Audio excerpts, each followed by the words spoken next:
In this video we're covering the removal and replacement of the Monsoon shower head for Insignia's premium and essential range of showers.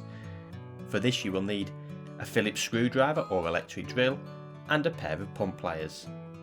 The first step when undertaking any maintenance on your shower is isolating your water supply. Using the pump pliers, disconnect the water feed from the top of the Monsoon shower head. Disconnect the lights and speakers, then remove the roof. It will be held in by a few screws. Unscrew and lift the roof off the shower. Next, you need to use the pump pliers to remove the securing nut on top of the shower. Place the light diffuser and Monsoon shower head back in position, then reconnect the securing nut. Place the roof back on the shower and screw it back in position.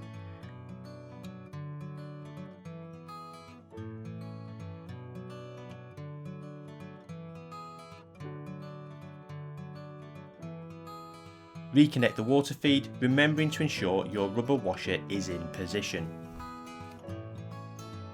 Finally, reconnect your speakers and lights.